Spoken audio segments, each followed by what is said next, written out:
Have a nice day, everyone. Welcome to another episode of Mommy's Garden.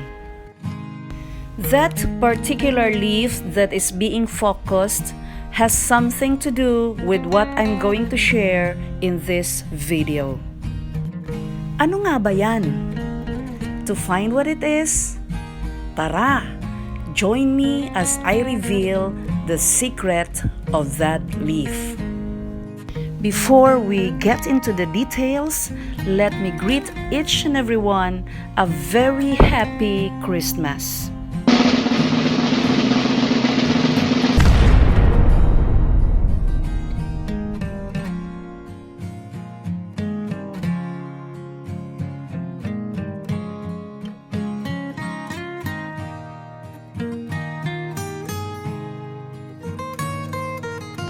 Our main topic is how to grow brighter, variegated colors of caladium leaves. Caladiums are known to have bright and colorful foliages. Kaya kung ang caladiums nyo ay very dull ang leaves, you should do something about it. You can do it yourself, just like what I did. So I'm showing you sample pictures of before and after effects of the experiment that I did to them. I'm pretty sure na kayong mga nag-aalaga ng ganitong klaseng halaman, mas gusto nyo ang brighter, variegated colors, katulad ko. So let's get started, my dear friends. Now, na-share ko na sa inyo in my last video na ang direct sun exposure ng mga caladiums ko ay 1 hour every day, morning sunlight. And that is from 8 to 9 a.m. Sa isang oras na direct morning sunlight, masayang-masaya na ang mga caladiums ko. Kaya very healthy sila. Although I'm already very happy on how they thrive, I still want to explore more. Parang may gusto pa akong gawin at makita ang resulta sa gagawin ko. So I experimented on them again. So dyan siya nakalagay every day. Ang ginawa ko, ibinaba ko yung pot sa lugar na kung saan siya makaka-receive ng 2 hours of direct sunlight every day. I did it for 1 month. And another 1 month for 3 hours. So that is from 8 to 11 o'clock in the morning. Now let's take a look what happened after 2 months of exposure. So ayan sila. Yung effect makikita mo sa mga new leaves na nagsulputan. So much colorful and brighter. Alam ninyo, natakot din ako when I took the risk of exposing them to 3 hours of direct sunlight. Kasi nga, there is a possibility na masunog ang mga dahon nila, hindi ba? O kaya mamatay sila. Pero may kasabihan tayong, no risk, no glory. So far, wala namang nasunog sa mga dahon nila.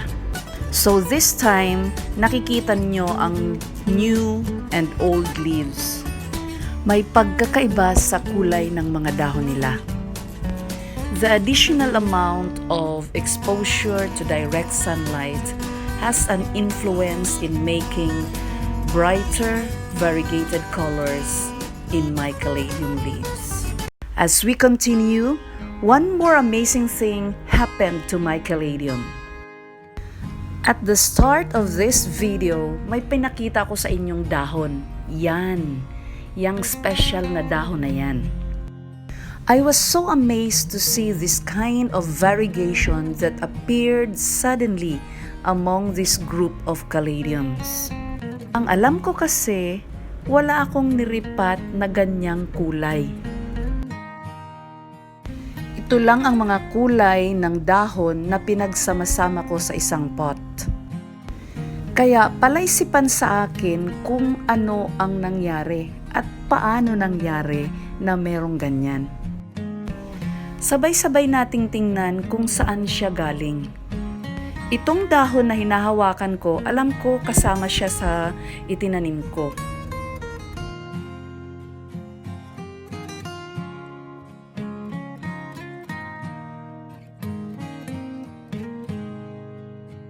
Ito ang pinaka-old leaf nila.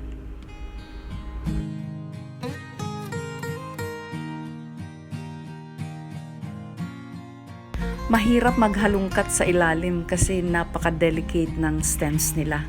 Madali siyang maputol. Kaya dahan-dahan lang tayo.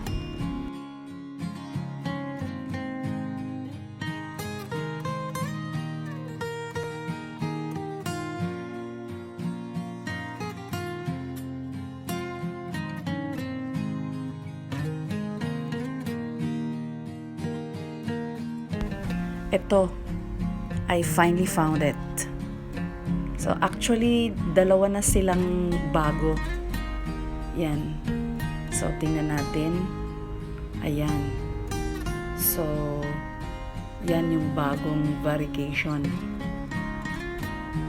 Tapos yung isa na pinakabago, ayun. Yan. So sila yung dalawa.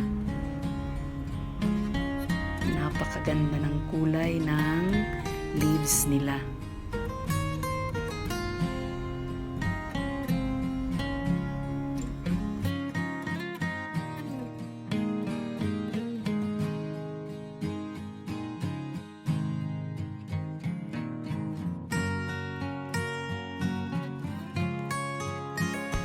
Tumubo sila katabi nito. Yan, katabi niyan. Tapos yung stems nila, parehas ang kulay. Dalawang theories ang tinitingnan kong naging dahilan kung bakit it suddenly appeared to be like that. The first one is their exposure to sunlight.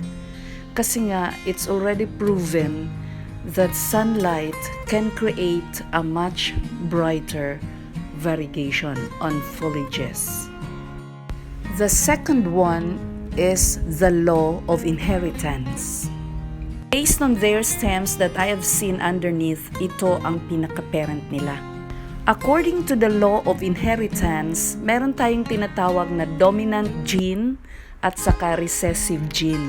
Ang dominant gene, ang traits niya, halimbawa ang kulay, nakikita agad sa first generation. So in this variety of Caladium, yan ang dominant color.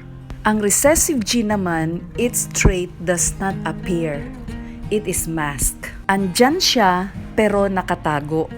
It will appear in the second generation.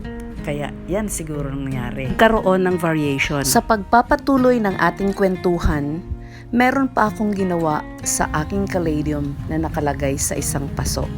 Tinakpan ko ng papel at plastic yung pangalawang dahon na kalalabas pa lang for 5 days.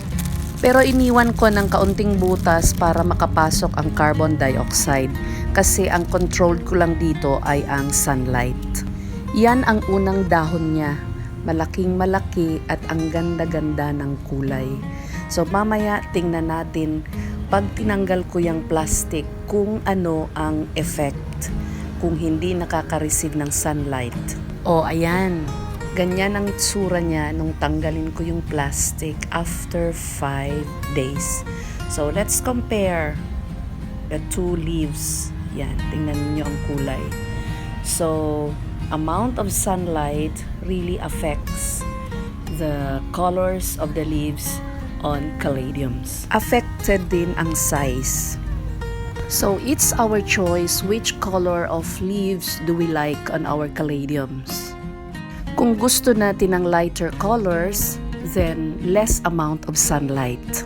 But if we want a much brighter variegated colors, then expose them to more direct sunlight. Preferably morning sunlight. That's all for today. Thank you so much for watching. Before I end this video, I would like to thank AJ and Charisse for these orchids and to Teacher Nook for this kalanchoe. Merry Christmas everyone! Until next time!